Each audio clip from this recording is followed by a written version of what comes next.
ദൈവനാമം മഹത്വപ്പെടുമാറാകട്ടെ. വീണ്ടും നമ്മളൊരു ഡോക്ടറിനൽ സ്റ്റഡീസിൻ്റെ രണ്ടാമത്തെ സെക്ഷനിലേക്ക് വരുവാനായിട്ട് കർത്താവ് സഹായിച്ചു. വിജയകരമായ ക്രിസ്ത്യ ജീവിതം എന്നുള്ളതാണല്ലോ നമ്മുടെ വിഷയം. അത് തുടർന്നും അതിൻ്റെ ഡീറ്റെയിൽസിലേക്ക് ഇന്നലെ പറഞ്ഞതിൻ്റെ ബാലൻസായിട്ട് പറഞ്ഞ് പോകാനാണ് ആഗ്രഹിക്കുന്നത്. ഒന്നാമത്, വിജയകരമായ ക്രിസ്ത്യ ജീവിതം എന്നത് പാപത്തിന്മീതെ ഉള്ള വിജയം വരിക്കുന്ന ഒന്നാണ്. പാപത്തിന് അതീതരല്ല നമ്മൾ ഇപ്പോൾ.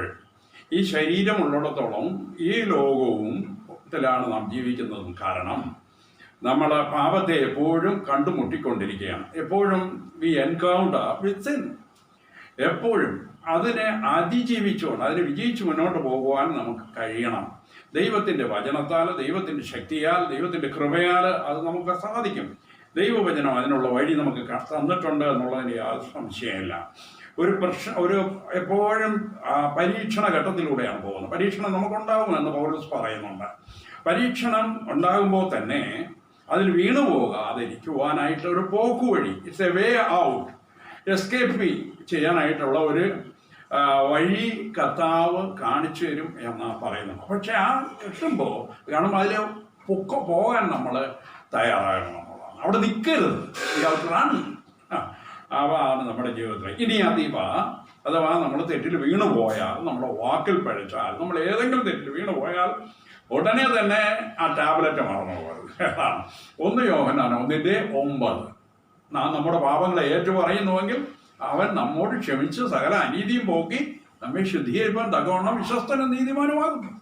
ആ വാക്യം അതെ കർത്താവിൻ്റെ മുമ്പാകെ വന്ന് പാപം ഏറ്റു പറയുകയും അത് അവിടെയാണോ അവിടെ തന്നെ, എപ്പോഴാണോ അതിനെക്കുറിച്ച് ഓർമ്മ തരുന്നത് ആ സമയത്ത് തന്നെ അത് ഏറ്റുപറഞ്ഞ് നിരപ്പ് പ്രാപിച്ചു. അതാണ് വിജയകരമായ ജീവിതം. മനസ്സിലായെന്ന് കരുതുന്നത്. രണ്ടാമത്തത്, it's a life of power to witness him.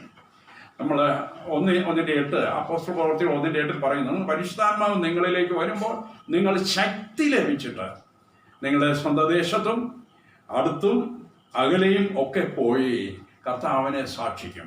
നമ്മുടെ വായ് കൊണ്ട് സാക്ഷിക്കും, നമ്മുടെ ജീവിതം കൊണ്ട് സാക്ഷിക്കും, നമ്മുടെ ഓരോരോ എഴുത്തുകളിലൂടെ സാക്ഷിക്കും, നമ്മുടെ ഓരോരോ ചലനങ്ങളുടെയും ഭാവപ്രകടനങ്ങളിലൂടെയൊക്കെ കർത്താവിനെ വിൻ ചെയ്യും. കർത്താവിന് വേണ്ടി വിൻ ചെയ്യും. കർത്താവിൻ്റെ പ്രകാശം നമ്മൾ കാണിക്കും. നമ്മളെ അങ്ങനെ സാക്ഷിക്കുവാനുള്ള ശക്തി പരിശുദ്ധാത്മാവ് നമ്മിൽ വരുമ്പോൾ നമുക്ക് സാധ്യമാണ് എന്നാണ്. 1:8 യോഹന്നാൻ 14:12. അതുപോലെ തന്നെ മൂന്നാമത് പറയുന്നത്, ഇറ്റ്സ് ആൻ ഓവർകമ്മിങ് ലൈഫ്.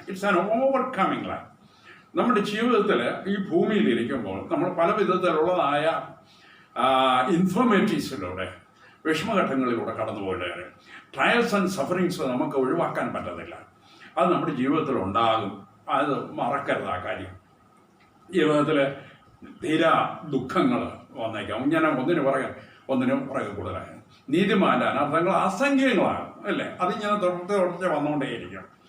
മറക്കരുത്. പക്ഷേ നാം രോഗക്കിടക്കയിലായാലും കർത്താവ് കൂടെ ഉണ്ടാകും.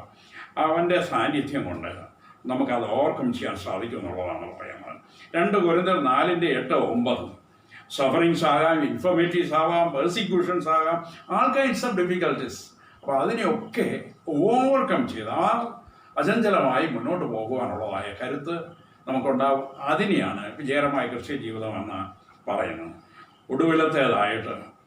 ഏറ്റവും ഒടുവിലായിട്ട്, it's a life that does not fulfil the lust of the flesh. അതെ, നമ്മുടെ ശരീരത്തിൻ്റെ, നമ്മുടെ ജഡത്തിൻ്റെ ഇഷ്ടത്തിന് വീണു പോകുന്ന ഒരു ജീവിതമല്ല വിജയകരമായ ക്രിസ്ത്യാനിയുടെ അനുഭവം. അതിനെന്ത് ചെയ്യണം? അതിനെ കീഴ്പ്പെടുത്തുന്ന, ഡിഫീറ്റ് ചെയ്യുന്ന ഒന്നാണ് ഏത്. നമുക്ക് അറിയാമല്ലോ, കയീൻ്റെ കഥ നമുക്കറിയാം. കയീൻ്റെ ജീവിതത്തിൽ താന് തെറ്റിപ്പോയി എന്നുള്ളത് കർത്താവ് ഓർമ്മപ്പെടുത്തുന്നുണ്ട്. കയീനെ, sin is crouching at the door, at the threshold of your door. So you have to overcome and you have to defeat it, subdue it എന്നൊക്കെ പറയണം. പക്ഷേ എങ്കിൽ അയാൾ അത് തോറ്റുപോയി എന്ന് നമുക്ക് കാണാൻ സാധിക്കും. അതുകൊണ്ട് നമ്മളിതെല്ലാം സബ്ഡ്യൂ ചെയ്ത് അതിൻ്റെ മേളിൽ കൂടെ മുന്നോട്ട് പോകുവാനായിട്ട് കഴിയണം എന്നുള്ളതാണ്. എന്തൊക്കെയാണ് ഈ ജഡം ആയിട്ട് ബന്ധപ്പെട്ട നമ്മുടെ സെൽഫിഷ്നെസ്, അതാണ് ഏറ്റവും നമ്പർ 1. അഹംഭാവം, pride, envy, anger, irritation, bitterness towards others, ഇങ്ങനെയൊക്കെ ഉള്ളതായ ഒരുപാട് കാര്യങ്ങളാണ്. അതൊക്കെയാണ് ആ ജഡത്തിൻ്റെ മോഹം എന്ന് പറയുന്നത്. അപ്പോൾ അതിനെ കീഴ്പ്പെട്ട് കൊടുക്കാൻ പാടില്ല. നമ്മൾ അതിനെ ഓവർകം ചെയ്യാനായിട്ട് കർത്താവ് നമ്മെ സഹായിക്കും. ഗലാത്യർ 5:16 അത് പറയുന്നു. അതെ, ഒന്നാമത്തെ പോയിന്റ് ഞാൻ പറഞ്ഞു, വിക്ടറി ഓവർ സിൻ. അത് അതിൻ്റെ വാക്യം ഞാൻ പറഞ്ഞ് ഓർക്കുന്നുണ്ടോ എന്ന് അറിഞ്ഞൂടാ. വേറെ 1 Corinthians 10:13, 1 Corinthians 10:13 മനസ്സിലായോ?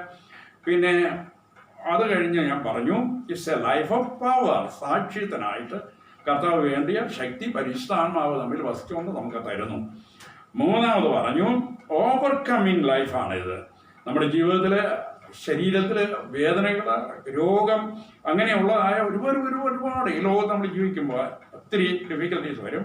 അതിനെ ഓവർകം ചെയ്യാനായിട്ട് കർത്താവ് നമുക്ക് ശക്തി തരും. 2 തീമോഥെയോസ് 4:7, 2 തീമോഥെയോസ് 4:7. അതല്ലെന്നുണ്ടെങ്കിൽ 2 Corinthians 4:8, 9, 2 Corinthians 4:8, 9. അതാണ് ഏറ്റവും ഒടുവിൽ ഞാൻ പറഞ്ഞു, it's a life that does not fulfil the lust of the flesh. നമ്മുടെ ജഡത്തിൻ്റെതായ ഇംഗിതത്തിന് വീണുപോകാത്ത, അതിനെ വിജയിക്കുന്ന, ആ ഇംഗിതത്തിൽ വീഴാതെ വിജയിക്കുന്ന ഒരു ജീവിതമാണ് വിജയകരമായ ക്രിസ്ത്യ ജീവിതം എന്ന് പറയുന്നത്. ഗലാത്യർ 5:16. അതെ, നമ്മളെ ജഡമോഹത്തിന് വിധേയമാകുന്ന ആളുകളല്ല, അതിനെ അതിജീവിച്ച് ജീവിക്കണം. പലപ്പോഴും നമ്മൾ വീണു പോകാം, പക്ഷെ വീണാലും നിലംപരിയാകാതെ സൂക്ഷിക്കുവാൻ കർത്താവ് മതിയായവനാണ്. അവൻ്റെ വാഗ്ദത്തം 1 യോഹന്നാൻ 1:9 ഒരിക്കലും മറക്കരുത്. നമ്മൾ തിരിച്ച് വിജയത്തിൻ്റെ അനുഭവത്തിലേക്ക് വരും, അവൻ്റെ രക്തത്തിൽ കഴിവ് പ്രാപിച്ചു. ഇതാണ്, അങ്ങനെയുള്ള ജീവിതമാണ് നമുക്ക് ആവശ്യം. ഇന്ന് ഇവിടെ നമുക്കിത് അവസാനിക്കും. ഇതിൻ്റെ ബാക്കി നമുക്ക് നാളെ തുടരുന്നതാണ്. പ്രാർത്ഥനയോടെ ഒരുങ്ങിയിരിക്കുക, പ്രാർത്ഥിക്കാം. ഞങ്ങളുടെ കർത്താവും ദൈവമായുള്ളവരെ, വിജയകരമായ ജീവിതം ഞങ്ങളുടെ ഭാഗമാണ്, ഞങ്ങളുടെ ജീവിതത്തിൻ്റെ ഭാഗമാണ്, ഞങ്ങളുടെ ഹാബിറ്റായി മാറ്റണം വിജയകരമായ ജീവിതം. അങ്ങനെ മുന്നോട്ട് പോകുവാൻ ഞാൻ കൃപ തരണമെന്ന് പ്രാർത്ഥിക്കുന്നു. അത് കൃപയാലല്ല സാധിക്കുന്നത്, അവിടുത്തെ സഹായം കൂടാതെ ഞങ്ങൾക്ക് സാധിക്കുന്നു. യേശുവിൻ്റെ നാമത്തിൽ തന്നെ.